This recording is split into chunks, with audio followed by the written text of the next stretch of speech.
तो भाई दतिया घूमने के बाद हमारी अगली मंजिल थी राम राजा सरकार की नगरी ओरछा।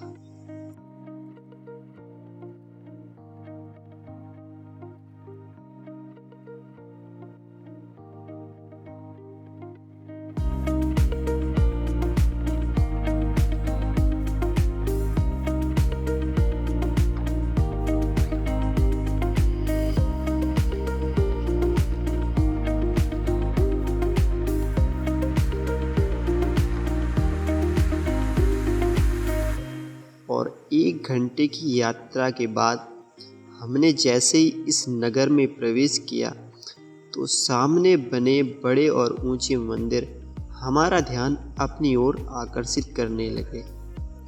जैसे जैसे हमारी गाड़ी का पहिया आगे बढ़ रहा था वैसे वैसे हमारी बेचैनी भी बढ़ती जा रही थी और बाजार की तंग गलियों से घूमते हुए हम जा पहुँचे किले के सामने।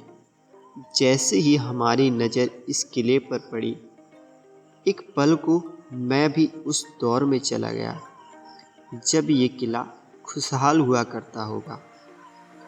क्या शानो शौकत रही होगी इस किले की, क्या ठाठ बाट रहे होंगे इस किले के। इन सब बातों को सोचते हुए हम ज़्यादा देर तक अपने कदमों को नहीं रोक पाए और निकल पड़े ओरछा की इस नायाब खूबसूरती का दीदार करने। जैसे जैसे हमारे कदम आगे बढ़ते जा रहे थे वैसे वैसे हमसे किले की दूरी घटती जा रही थी। बढ़ते हुए कदमों के साथ मैंने जैसे ही इसके दरवाजे पे दस्तक दी तो मेरा स्वागत किया दरवाजे पे लगी इन उभरी हुई कीलों ने। तो ये कीलें इसलिए उभरी हैं कि उस दौर में शत्रुओं के हाथी द्वारा दरवाज़ों को तोड़ दिया जाता था। तो ये कीलें उन हाथियों के लिए थीं। इस दरवाजे का नाम कटीला दरवाज़ा रखा गया है। थोड़ा और आगे बढ़ते हैं तो हमें बताया गया कि आगे टिकट काउंटर है जहाँ से हमें टिकट लेना है। तो हम निकल पड़े टिकट काउंटर की तरफ और कुछ देर बाद हम पहुँच गए टिकट काउंटर पे। यहाँ पे लगे बोर्ड में साफ साफ लिखा था 15 वर्ष से कम आयु के बच्चों और दिव्यांगों के लिए यह किला निःशुल्क है और भारतीयों के लिए 50 रुपये और विदेशी सैलानियों के लिए 750 रुपये का शुल्क लगेगा। हमने भी जल्दी से टिकट खरीदी और टिकट खरीद के हम जैसे ही पीछे मुड़े तो सामने चतुर्भुज मंदिर का शानदार दृश्य हमारे सामने था जो ठीक मुख्य किले से सामने बना हुआ है। यह सब देखकर हम चल दिए किले के अंदर की तरफ।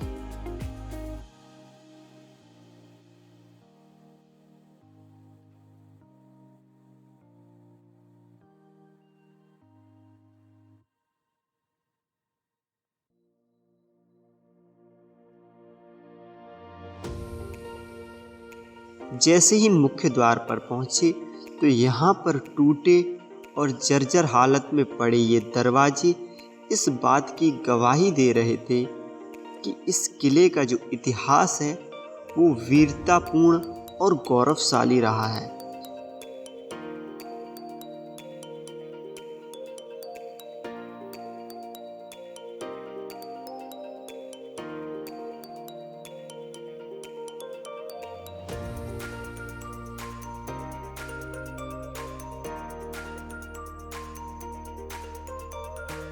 इसके बाद हम थोड़ा सा और अंदर गए तो हम पहुंच गए इस किले के प्रांगण में और यहाँ हम ठहरकर इस किले की खूबसूरती को देखने लगे।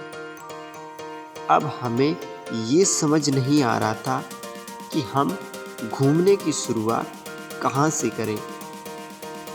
तो सभी को पीछे छोड़कर हमने सामने का रास्ता पकड़ लिया और निकल पड़े आगे की तरफ।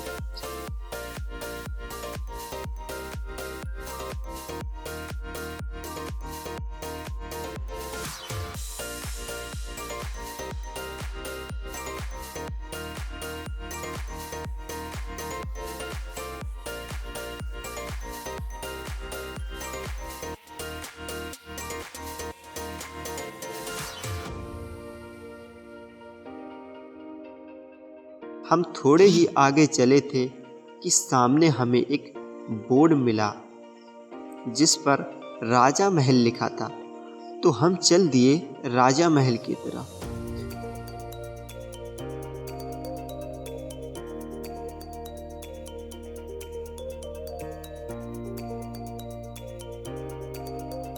और जैसे ही हमने महल में प्रवेश किया तो एक और बोर्ड मिला जिस पर इस महल का नक्शा बना हुआ था।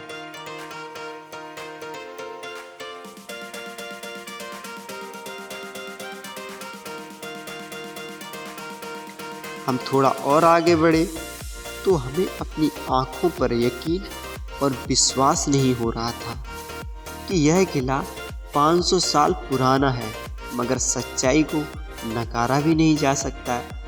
इस महल का निर्माण राजाओं और रानियों के लिए 16वीं शताब्दी के प्रारंभ में हुआ था। इसे साधारण रूप दिया गया है।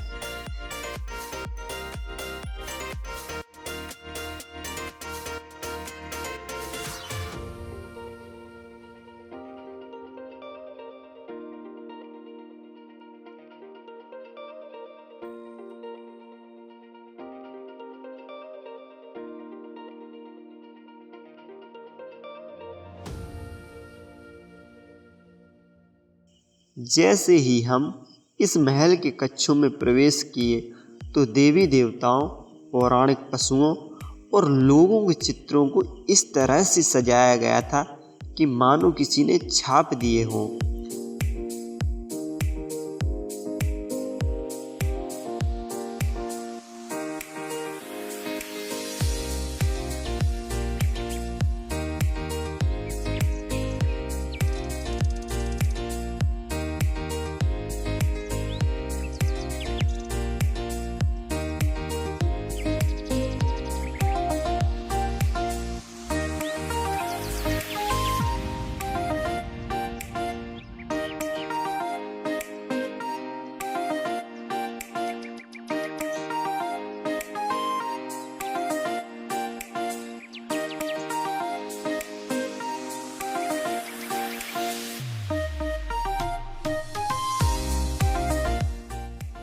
हम जिस कक्ष में जा रहे थे हमें यही सब चित्र देखने को मिल रहे थे।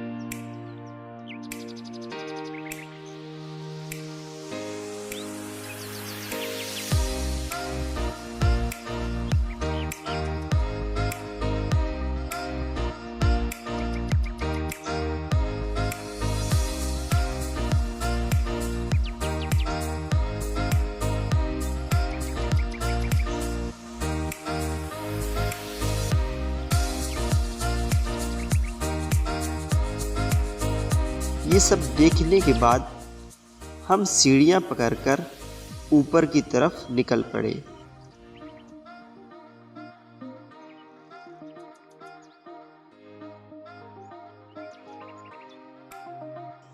ऊपर पहुंचने पर इसका शानदार दृश्य मन को एक अलग ही सुकून दे रहा था, तो हम थोड़ा सा बैठकर यहाँ पर आराम करने लगे, क्योंकि गर्मी और धूप इतनी तेज होने के कारण हम थोड़ा सा थक चुके थे।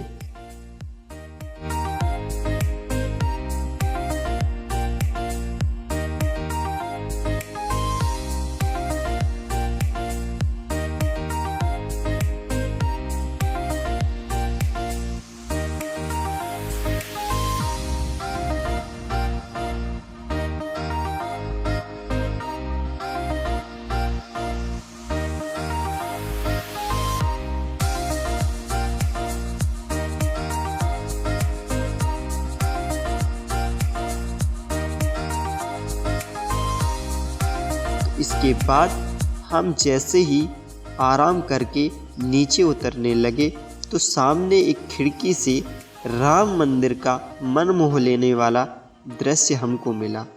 तो इस वीडियो का होता है यहाँ पे अंत। फिर मुलाकात होगी आप सभी लोगों से एक और अगले वीडियो में।